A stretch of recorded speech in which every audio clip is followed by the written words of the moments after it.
ధన్యవాదాలు అధ్యక్ష. అధ్యక్ష, ఫస్ట్ స్పీకింగ్ కదా ప్రజాస్వామ్యంలో అత్యున్నత చట్టసభ శాసనసభ అధ్యక్ష. అధ్యక్ష, ఈ శాసనసభలో 16వ అసెంబ్లీ 3వ సెషన్లో నా తోటి సహచరులు శాసనసభ్యులు కూన రవికుమార్ గారు గవర్నర్ గారి తీర్మానానికి ధన్యవాదాలు చెప్పేటువంటి ఈ తీర్మానాన్ని ప్రవేశపెట్టి ఆ తీర్మానాన్ని బలపరిచే అవకాశం కల్పించినటువంటి స్పీకర్ గారైన తమరికి, ముఖ్యమంత్రి వర్యులు నారా చంద్రబాబు నాయుడు గారికి,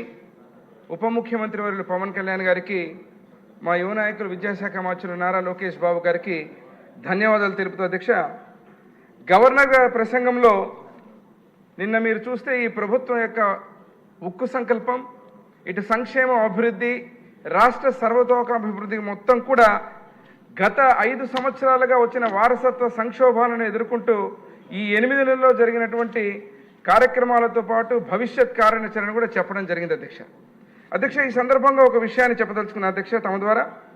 స్వేచ్ఛగా జన్మించిన మానవుడు సర్వత్రా సంఖ్యలలో బందీ అయి ఉన్నాడని ఒక ప్రఖ్యాత రచయిత రూసో తన సోషల్ కాంట్రాక్ట్ గ్రంథంలో పేర్కొనడం జరిగింది అధ్యక్ష. ఈ సందర్భంగా ఈ విషయాన్ని ఎందుకు గుర్తు చేస్తున్న అధ్యక్ష అంటే, గత 5 సంవత్సరాల్లో ప్రభుత్వ వైఖరి చూస్తే అధ్యక్ష దీనికి అచ్చుగుద్దినట్లుగా ఉంటుంది అధ్యక్ష. ఎందుకంటే ప్రాథమిక హక్కు అయినటువంటి ప్రజల యొక్క స్వేచ్ఛను కూడా ఒక ఫర్లాంగ్ దూరంలో ఉంచి ప్రతి ఒక్కరికి కూడా నేను బటన్ నొక్కుతున్నా అని చెప్పి ప్రతి వర్గాన్ని యొక్క పీకలు నొక్కి దాదాపు 151 మంది శాసనసభ్యుల నుంచి 11 శాసనసభ్యులకు ప్రజా తీర్పుతో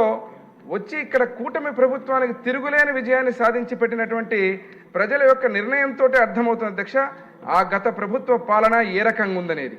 మరి ఈరోజు మీరు చూసినప్పుడు అధ్యక్ష ఈ విషయంలో ముఖ్యంగా కరోనా సమయంలో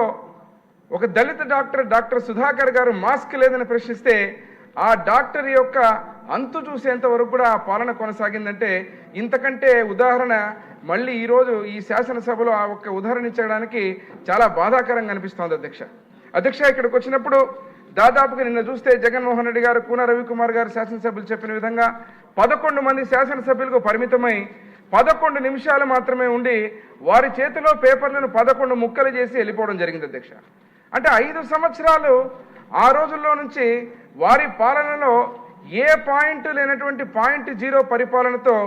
అన్ని రంగాలను అన్ని వర్గాలను సర్వనాశనం చేసి మళ్ళీ వారు మాట్లాడుతుంటే చాలా హాస్యాస్పదంగా అనిపిస్తుంది అధ్యక్ష.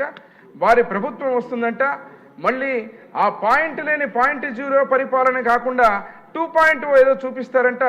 మరి అధికారులను గుడ్డలోడదీస్తామని చెప్పేటువంటి మాటలు మాట్లాడుతూ నిన్న హిజ్ ఎక్సలెన్సీ గవర్నర్ గారు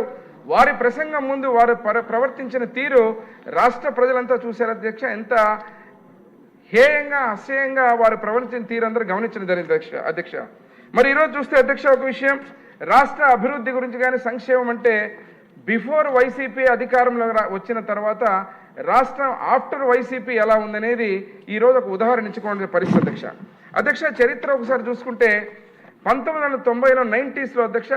కీర్తిశేషులు నా తండ్రి బివి మోహన్ రెడ్డి గారు కూడా మున్సిపల్ శాఖ మంత్రులుగా ముఖ్యమంత్రి వారు నారా చంద్రబాబు నాయుడు గారు ఆ రోజు వారి యొక్క విజన్ తోటి హైదరాబాద్లో ఉన్నటువంటి బుద్ధ పౌర్ణిమ ప్రాజెక్టు కానీ, అదే రకంగా ORR కానీ, అదే రకంగా గచ్చిబౌలి ఫేజ్ 1 ఫేజ్ 2 కానీ, అదేవిధంగా అక్కడ ఉన్నటువంటి హైటెక్ సిటీ, ఫైనాన్షియల్ డిస్ట్రిక్ట్ ఇలా చెప్పుకుంటూ పోతే అనేక విజన్ తోటి వారు ఆ రోజు చెప్తే అపహాస్యం చేసి మాట్లాడారు అధ్యక్ష. మేము ఇంకా అప్పుడు చదువుకునేటువంటి వయసు. మరి అటువంటి పరిస్థితుల్లో ఈరోజు ప్రపంచ దేశాలంతా కూడా ఈరోజు ముఖ్యమంత్రి వర్యులు నారా చంద్రబాబు నాయుడు గారి విజన్ని,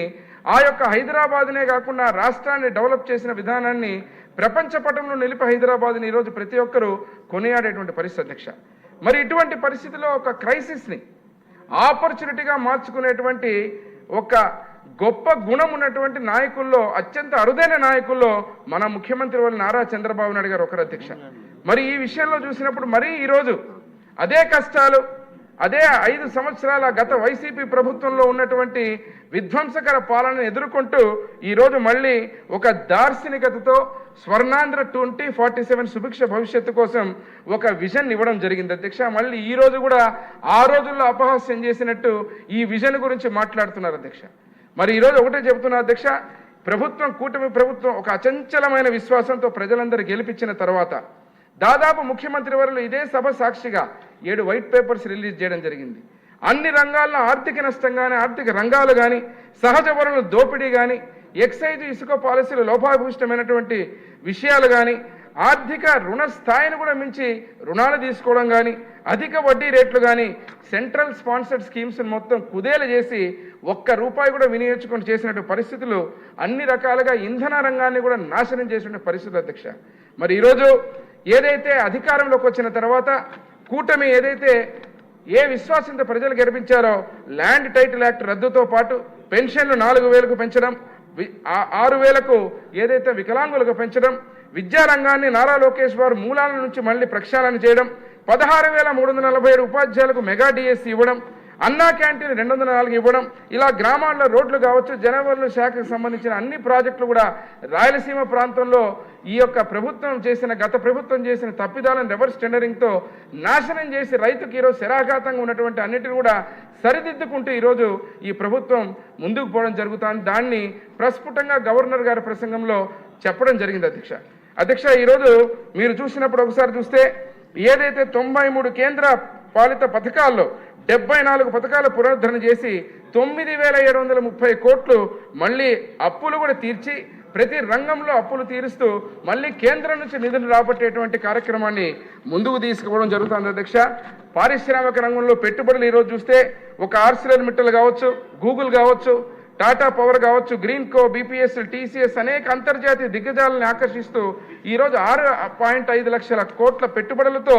4 లక్షల మంది ఉపాధి అవకాశాలు కల్పించే అవకాశం కల్పించడం, వృద్ధి రేటు